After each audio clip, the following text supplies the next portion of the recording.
What if the greatest threat to kingdom impact isn't the culture, but our silos? For too long, churches and nonprofits have operated like competitors instead of collaborators. But we're all on the same mission: to reach, serve, and restore in Jesus' name. In this episode, we unpack the false divide that's held us back and how real partnership can multiply our impact. If you've ever wondered what it would look like to truly work together for the kingdom, this is the conversation you've been waiting for.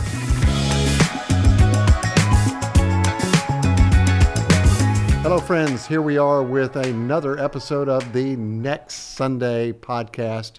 Here with my friend, the co-host, and the new CEO of Generis. And if you didn't know that, it means you didn't watch a couple of episodes ago. You might want to catch those because we told the whole story, right, of transition and how to do it well. We did. Jim, I just want to make an observation.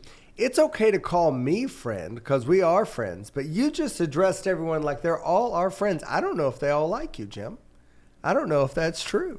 We're going to go with that as a presumptive. We're going to go presumptively. Presumptive on that. Yeah. My self-awareness is generally kind of low, so I probably am assuming things about those people. I think most people are pretty big fans of Jim Shepard. So I'm excited that we get to talk about this topic today. This is one that was just birthed out of a handful of side conversations that happened, and then you and I were in your office, and you got pretty fired up talking about this one, and it was like, oh, this needs to go to the podcast. And so here we are. You used discernment. Yeah, used discernment. Last episode. Nice callback there. You used your discernment, and you were like, oh, gosh, I don't even need discernment here. He's heated up about this exactly topic. Right. Yeah, that was a good catch. So that topic is, as you heard at the beginning, why churches and nonprofits must unite. What does it look like in this weird competition, weird dynamic, especially when it comes to money, in the church and nonprofits, and who handles what, and where we can play well together and where we can't? It gets quite territorial, and it gets some kind of wonky dynamics along the way. And so thought it would be good for us to just kind of process a little bit more about what healthy ministry partnership looks like, and maybe some of those guardrails we need to have along the way. Yeah, good. I love this. I love this conversation, and I hope people receive this in the right way. We're not going to say that we see this all the time, but we see it a lot of the time, so much so that we feel like it needs to be addressed. And I think we've got some, by the time we finish with this conversation today, I think we've got some helpful talking points, guardrails, and caveats as we kind of think through all of this. So I'm excited to talk about this today on our podcast. So for a couple of decades, you've had the opportunity to kind of watch these dynamics play out in churches and nonprofits, and you've seen the unhealth that's created in this. So give us a little context on why you're so passionate about this. What's the problem that we're trying to address on this conversation today? So the first time I saw this, Frank, was very early in my career at Generis, probably 30 years ago. And it was a gathering for a national ministry. We're going to keep all the names out of this, just so we can talk freely about the situation without impugning anybody or any situation. Because this is not good, bad. It's just an observation. National ministry.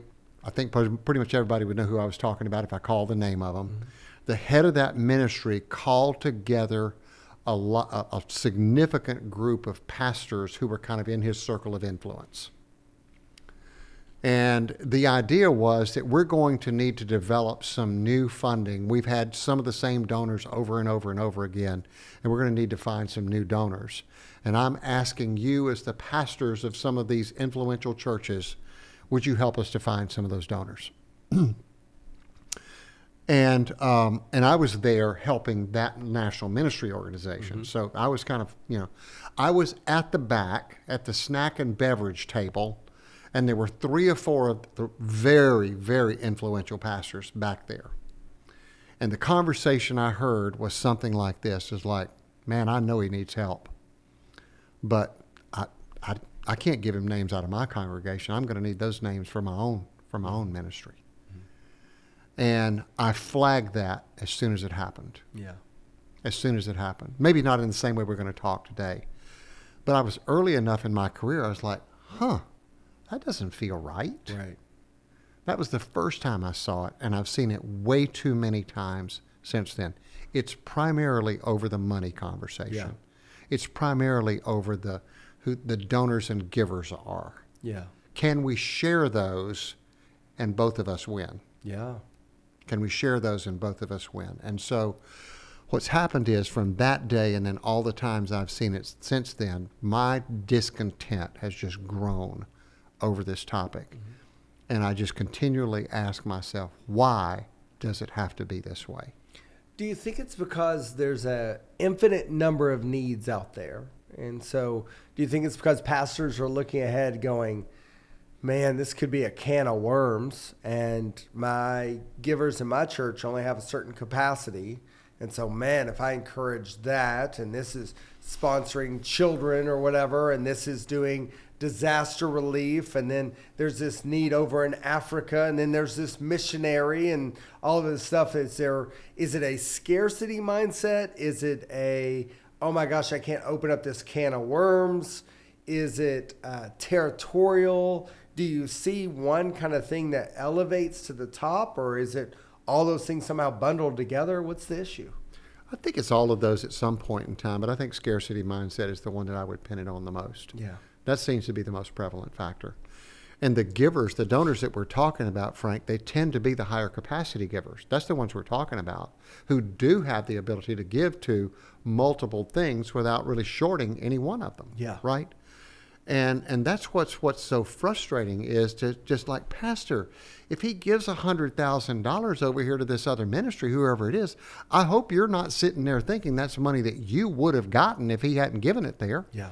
Because most of the time, these givers have multiple things that they want to influence. Mm-hmm. Hopefully, their primary place is their local church. Yeah. I hope so. Yeah. I hope they've been equipped and taught well that that's their primary place. But it's not wrong of them to think about these other places. You didn't get shorted because he or she gave over here. That's what I see most often. And I think that's what was at that table that day. It's like, bro, I know he needs some new names, but man, I need those names. I can't give those up to him. Yeah, yeah. There are some they're messy situations, and so there can be that. I just don't see that as often as I see the scarcity mindset. If Frank and Jess give $100,000 over here, man, just think what we could have done with that 100. Pastor, you're not going to get that. That's money that was earmarked for something outside of your church. Yeah. And that could also spark something in the heart of that family, some new passion, some new calling to not leave the church, but to be more involved in that organization. Or, there's all these things that God might be wanting to do in the life of that family, not just mobilizing dollars for that ministry, but all these other things that could be, no, I'm losing somebody rather than sending somebody. And so talk to me a little bit about, how do you change that mindset? Because you can say all you want, well, Pastor, you aren't going to get that money anyway. But their response could be, well, you don't know that. Like, you don't know that for sure. And so I might have shot myself in the foot for my next building or campaign or need or whatever. So how do you help advise pastors? And we'll get to, is this same issue, or does the same issue exist the other way around between nonprofits serving with churches? We'll get there. We'll tease that out.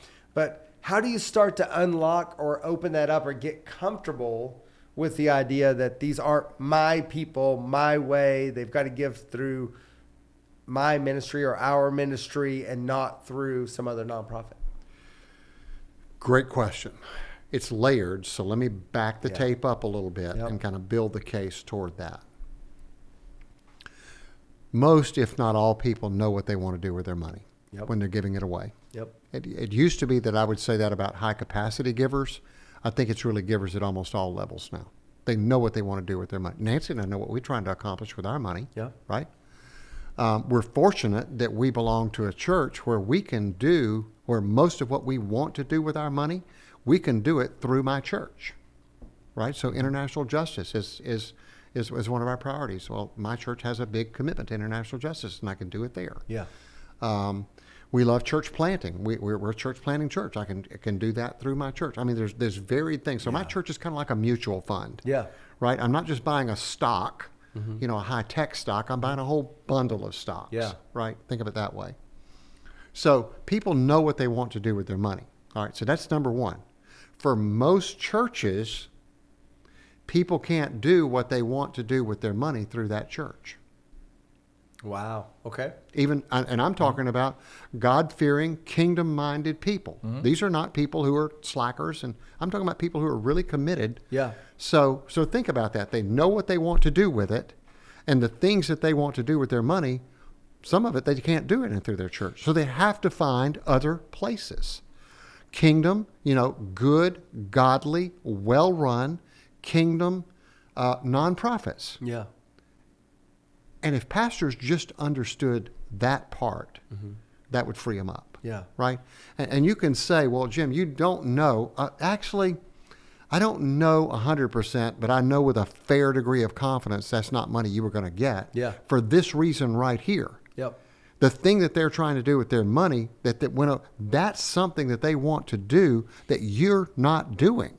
So what if this sparks a new passion? So they were giving a doctor that's in the church, that's giving faithfully to the church and goes above and beyond, one of the kind of key givers of the church, but now gets introduced to a nonprofit that is doing some medical mission work or is building a Christian hospital. We're working with a client right now that's building a very Christian. Like they share the gospel, they pray with every single patient. Very Christian on mission hospital in Africa. Man, that doctor might be ignited. They might suddenly be traveling there 3-4 times a year to do work. They're giving additional capital there. So do you think part of that scarcity may be I might unlock something in them that might cost me someone or some of their time or money, or man, I'll get them off our mission. Like how, I'm sure that happens. So how do we help get people to open up their, specifically pastors and leaders in the church, to open up their hands to know kind of God's got it, it's going to be okay, when we've been teaching them through these podcasts and through trainings on how to develop stewardship and generosity in their church. And now we might be doing something and sowing the seed that's going to feed something else other than the ministry. Yeah, I think there's, again, let's build a layer kind of behind the layer here. I think for people of capacity, let's just talk about them for a minute. Yep. People of capacity, they've got to settle with God what they're supposed to give to their local church. That's fair. Okay? Yep. So what is frustrating is the people who just completely avoid the local church and go over there. Yeah. I'm not going to bless that. I'm not blessing that. Right? Because you do have to start with your local church. Your primary place starts there. Yeah. You and God have to settle what that looks like for you. I know there's a challenge for the person who has such income and such assets that they can give away $750,000, $1 million or more in a year, and they're going to a church who has an annual budget of $2 million. You don't want them to become overly dependent on you. It wouldn't be good stewardship, right? And you got to wrestle with that and figure out what your answer is to that. So you've got to wrestle with that. But after you've settled that, it's not wrong for this doctor to go find something that he can serve God with. And the pastor should be on the front line celebrating with him. Man, the gospel has penetrated his heart. He's done the very thing that we hoped he would do. He's equipped and sent and doing something that's right down his alley. Good Lord, why can't I get excited about that? Right. And celebrate that with him? Yeah. Again, assuming that he has not completely done an end around with his church, he's healthy in his church, and he's doing this. That feels like more of a win than something I ought to be like, oh my. Yeah. I can't imagine how much he's given over there. And we got this kids building coming up, and it's like, no, he's probably got plenty of capacity to do the kids building thing as well. Sure. And your scarcity mindset is holding you back and thinking of endings that are not likely endings, especially if God's involved Yeah. there, right? And it's frustrating, Frank, because I think if we came alongside each other and collaborated better, the church would be stronger and our kingdom nonprofit partners would be stronger, and there'd be a lot more money given, and the church would have more than its fair share, and so would the nonprofits. And that's what frustrates me. So you can challenge this, you can disagree with this, you can push it this perspective. I hear everything you're saying. I agree with everything you're saying. I think it's hard. I think it's a tension. I think pastors have to grow in this area, and then somebody will hurt them or something will get a little sideways where they get a little cautious.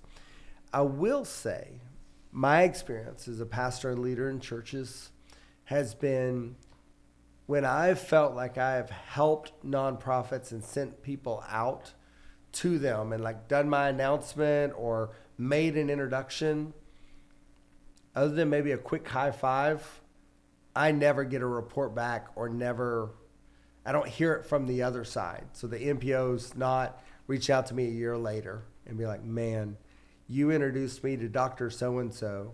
And I just want to tell you the fruit that they're having over here and the work that they're doing is inspiring. And I don't know if you've heard yet, but their daughter who hasn't been to church or has been pushing against Jesus, went off to college and kind of got sideways, came on the last medical mission trip, and something happened in their heart. Those stories aren't making, my experience, those stories are not making their way back to the church. So the church is having this opportunity to kind of send, but and been called on to kind of mobilize for nonprofits to support people in their community, but there's not been that circle back that can create some tension there or frustration. Yeah. Does that align with what you've experienced, or have you seen some of that? I don't have any problem with that. I have seen some of that. I've definitely seen some of that, and so that's really the, if you're over on that side, being a good steward of what's been in front of you includes gratitude.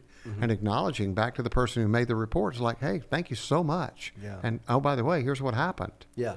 Here's what happened as a result of that introduction. Yeah. The other thing that's super frustrating for me, and this is going to be on the church side primarily, but probably on the NPO side as well, is in the church, we tend to take for granted that people know the stories of impact that are happening with us. Yep. And we don't tell them well. Yep, that's fair.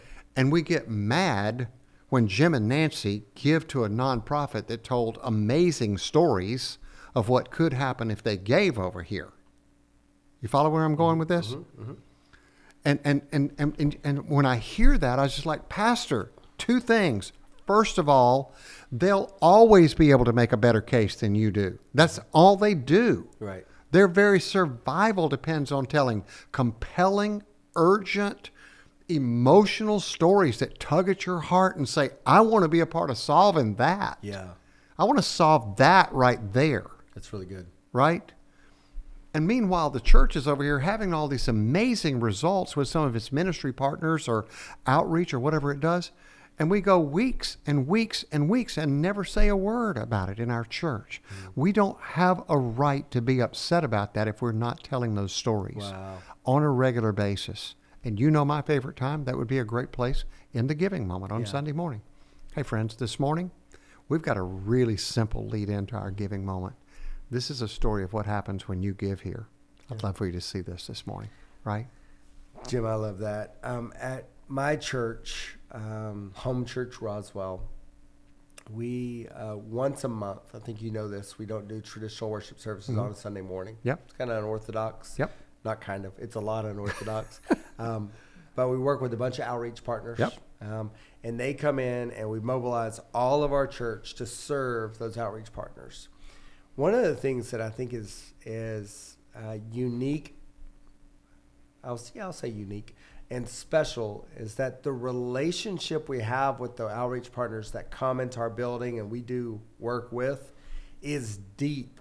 Like, it is a two-way, ongoing relationship. So we know who's got who and who's pastoring who and who's talking to who, and it's entrenched. And so I can see a tension when there's random nonprofit that's asking for help, and the church is going, okay, what do you want me to do, and how am I going to be a part of this? And there's some community initiative that may or may not be faith-based, and like trying to figure that out. I can't understand where there's an issue when you say, hey, we're going to select a group of strategic partners that achieve some of the missions and goals that we have in our community and for our world that we're going to be aligned with, that we don't know what's going on in each other's lives, and we don't know those stories that I alluded to earlier. We should be able to ask those as pastors and leaders, hey, how's it going with so-and-so? Are they still really involved, or what does that look like? Yeah. I have very much experienced in our current church setting the things that you have said about those top givers that have another thing that they're a part of, and they may be actively a part of it. They still give to both, and everything's fine, and everything works out. They still volunteer, and it all sorts itself out in the wash, and it's all wonderful, and they're having massive impact. And so that has been my experience. And so I think sometimes we're like, yeah, they just kind of like took somebody, or I don't know what happened there. Did that person somehow get out from underneath our pastoral care for us not to know their story? Sounds to me like some of the silo issue is created because we're not building a system of proper pastoral care and engagement to where, gosh, we should still be meeting with the people in our congregation to know the story of life change that's happened in that family's life through this nonprofit that we can tell back to the congregation, right? So it should happen out of pastoral care that we know. So instead of being frustrated, as I was pointing out earlier with the MPO, of like, why didn't you tell us what was going on? Unless they left your church, it's still your responsibility to know, in my opinion. Love that. I love that. I love that. I'm on. I think that's one of the tensions with this whole silo thing and this scarcity mindset is we like to use language like strategic partnerships, alignment. Partnerships is a big word we use. Yeah. You know, our community partnerships. Are they actual partnerships? Because partnerships are a two-way, ongoing relationship. One is a funding mechanism, or we send volunteers there twice a year for a thing. I would not call that partnership. That's a duty. You know, that it's going to play out differently. Yeah. So I would say if we're having issues with this silo tension and this scarcity mindset, the first thing to check is our heart. Second thing to check is, are we actually operating in partnership? Are we actually trying to play ball that way or not? Yeah. And if not, let's be honest about it. Yeah. Yeah. That's a great word. That's a great word for this conversation. And, you know, the thing that I would say a lot of times to pastors, the one thing you know about people who have capacity is that they're givers. If for no other reason than it's great tax mitigation strategy. I'm not saying that's a great reason to do it, but it is part of it. Yeah. So if they're not giving to your church, it's not that they're not givers. You know what my way of saying it is, Pastor, it's not that they have a giving problem; they got a giving to your church problem. So what is it? What is it that they're giving it over here to some kingdom nonprofits? Yeah. Why are they not giving it to you? Mm-hmm.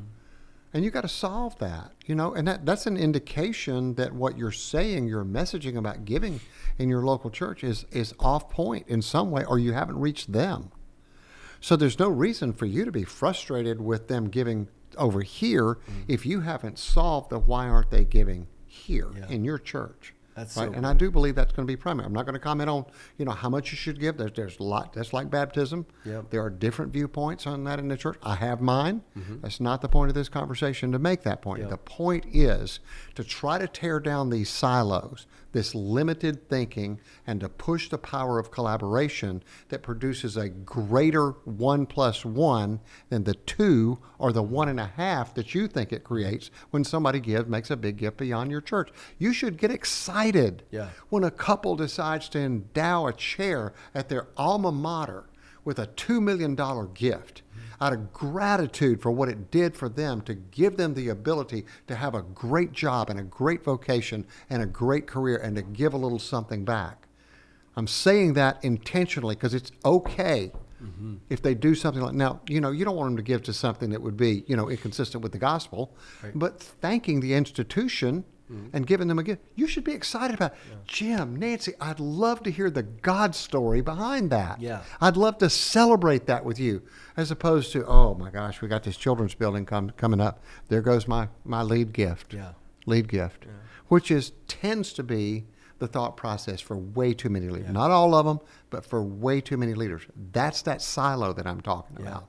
Jim, I have a church friend, very sizable church, that they were, it just is the epitome of what you just said. They had somebody that was giving somewhere on any given year between 12 and 20 grand a year to the church in not really tithes, kind of random just checks that would come in, 12 to 20 grand a year. The gentleman passed away. He was there every Sunday at church. The senior pastor of this very big church ended up doing the funeral. I had a really strong relationship with the guy. Come to find out, he was giving 6 figures a year to his alma mater. And the pastor had to wrestle with what's going on there. What was it? Like, first he was frustrated. Like, why wasn't he giving it to the church? And so I love what you said as far as like, well, clearly there was something broken in the pastoral relationship. Second of all, what was it you weren't communicating that there was something worth giving to in the church? Like, there was some disconnect there. Not shame on him for giving this money this way, but why was he not seeing anything compelling to be consistent at all inside his church after being there a couple decades? Like, clearly there's some disconnect in messaging and communication. So I love that you said that, because this specific pastor's reaction was, what was wrong with him? And my heart and mind goes to, what were we doing? Like, what were we not communicating? That's exactly what's wrong here. Church. Yeah. What's wrong here? Let's fix this. Yeah. I have a friend of mine who's in the wealth counsel business, which means he counsels people with high net incomes and high net worth. He told me a story some years ago about a guy who makes, get this, Frank, $500,000 a month. And my friend says to me, and Jim, he is economically bulletproof. That wouldn't be bad. $500,000 a month, economically bulletproof. Yeah, so my curiosity was up before we even talk about the rest of the situation. Yeah. Wait a second. Nobody's economically bulletproof. Oh, this guy is. Wait for it. He makes dog food for big box companies. He makes the generic dog food. Okay. Nobody stops buying dog food. Yeah, in fact, in lean times, they buy cheaper dog food, which is the stuff that he's selling. There you go. He's economically bulletproof. Yeah. Okay. Gives away, so he's $6 million a year. Gives away anywhere between 10 and 15% of his income. He gives assets away sometimes, but his income regularly. You got that number? Yep. All right, $600,000 to $900,000. He's given $30,000 a year to his local church. His rationale, that's all they need. Yep. Not saying that's right. That's what he said. There you go. But the church then wants to do a kids building. His pastor comes to talk to him about making a significant gift. Ask him for a commitment of $1 million. It was the lead gift that they had on their chart. He goes to my friend, hey, can I give $1 million? You give anything you want to give. You can give anything you want to give. What do you want to give? I don't know. We're thinking about it. So he ended up giving a $2 million gift. And my friend says to him, he said, hey, I'm just curious. Not questioning, just I'd be interested in knowing. $30,000 a year, and then all of a sudden you come in here and you talk about $1 million, and then you give $2 million. What's up with that? It was a little longer answer, but it basically boiled down to this. My pastor never came to me with an idea that was big enough for a gift like that. Wow. Right? Wow. Now, that shouldn't be the only rationale, but it should say something to us about what local church ministry looks like. It's a bigger idea than you think it is. Yeah. And so some of these guys get in their head, I don't fund day to day. Well, day to day, what do you think makes the whole thing work in the first place? Right. I mean, without the day-to-day, there's no need for this kids building that you just gave $2 million to. So you have to re-help them with it. It's an idea that you can help them to think through this differently longer term. It exposes where they are and how you might react to it better and not be vexed and frustrated that they're giving so much money in other places. Yeah. There's work for you to do, Pastor. Yes, clearly, there's work on the other side.